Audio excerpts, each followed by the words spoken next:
கிறிஸ்துவுக்குள் பிரியமான தேவனுடைய பிள்ளைகளே, இந்த நாளின் காலை நேரத்திலே இயேசுவின் நாமத்தினால் உங்களை அன்போடு வாழ்த்துகிறேன். தேவனுடைய சமாதானம் இந்த நாளில் உங்களோடு கூட இருப்பதாக. இன்றைய ஜீவ வார்த்தையாக உபாகமம் புத்தகம் 16வது அதிகாரம் வசனம் 20 வாசிக்கிறேன். நன்றாய் கவனியுங்கள். நீ பிழைத்து உன் தேவனாகிய கர்த்தர் உனக்கு கொடுக்கும் தேசத்தை சுதந்திரத்து கொள்ளும்படிக்கு நீதியை பின்பற்றுவாயாக. எனக்கு பிரியமான தேவனுடைய பிள்ளைகளே, ஒரு அருமையான ஜீவ வார்த்தையை நாம் வாசிக்க கேட்டோம்.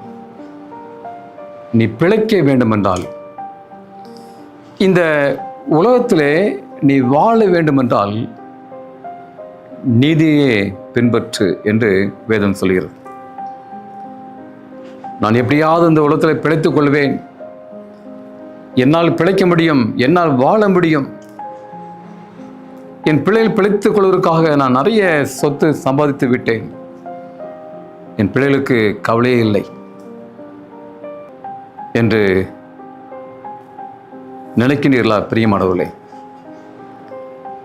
நாம் இந்த உலகத்திலே சுபிட்சமாய் நான் வாழ வேண்டும் என்றால், சமாதானமாய் நான் வாழ வேண்டும் என்றால் நீதியை பின்பற்ற வேண்டும் என்று சொல்லுகிறது. நீதி செய்ய வேண்டும், நியாயம் செய்ய வேண்டும். அநியாயம் செய்வருடைய வாழ்க்கையை நாம் உலகத்திலே பார்க்கிறோம், அவருடைய முடிவை பார்க்கிறோம். அநியாயமாய் வாழக்கூடியவனுடைய வாழ்க்கையை நாம் பார்க்கிறோம்.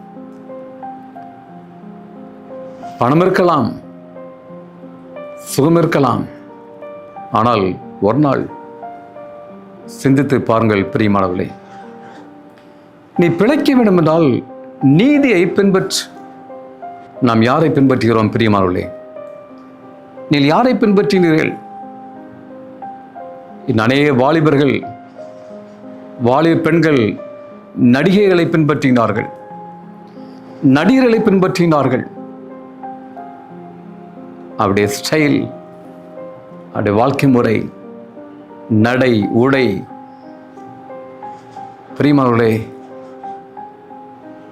அநேகர் உலகத்தை பின்பற்றினார்கள், உலகத்தின் ஆசபாசங்களை பின்பற்றினார்கள். இந்த கால நேரத்திலே சிந்தித்து பாருங்கள், நாம் யாரை பின்பற்றுகிறோம்? இயேசு சொன்னார், நானே வழி என்று சொன்னார். நானே வழியும் சத்தியமும் ஜீவனமாய் இருக்கிறேன் என்று சொன்னார். அவரே நமக்கு வழி பிரியமானவர்களே, அவரே நமக்கு வழி. நாம் பின்பற்றக்கூடிய ஒரே ஒரு நபர், தெய்வம், ஆண்டவர் இயேசு கிறிஸ்து தான் பிரியமானவர்களே.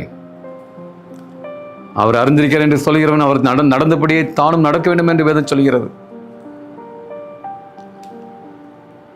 அவர் தெரியும், நான் ஒரு கிறிஸ்தவன் என்று சொல்கிறவன் அவர் நடந்தபடியே தானும் நடக்க வேண்டும், அவரே நான் பின்பற்ற வேண்டும், அவரை போல வாழ வேண்டும். பிரியமானவர்களே, நீங்கள் யாரை பின்பற்றீர்கள்? சிந்தித்து பாருங்கள். நாம் கண்களை மூடி ஜெபம் செய்வோம். எங்களை அதிகமாய் நேசிக்கிற அன்பின் பரமபிதாவே, இந்த காலை வேளைக்கு சோதனம் ஆண்டவரே, நாங்கள் இந்த உலகத்தில் பிழைத்து பெருகும்படிக்கு ஆண்டவரை உண்மையை பின்பற்ற வேண்டும். நீர் எங்களுக்கு வழிகாட்டி, முன்மாதிரி, உங்களுடைய அடிச்சுவடை பின்பற்ற வேண்டும் சாமி. இந்த செய்தியை கேட்டு நம்முடைய பிள்ளைகளை ஆசீர்வதிங்க, பாதுகாத்து கொள்ளுங்க, வழிநடத்துங்க, அவருடைய தேவையை சந்திங்க. உம்முடைய கரத்தை பிடித்து நடக்க கிருபை தாரும் சாமி. எங்கள் ஜெபத்தை ஏற்றுக்கொள்ளும் இயேசு நாமத்தில் வேண்டிக் கொள்கிறோம் பரலோகத்தின் பரம தகப்பனே. ஆமேன், ஆமேன். கர்த்தருடைய ஆசீர்வாதம் உங்களோடு கூட இருப்பதாக. ஆமேன்.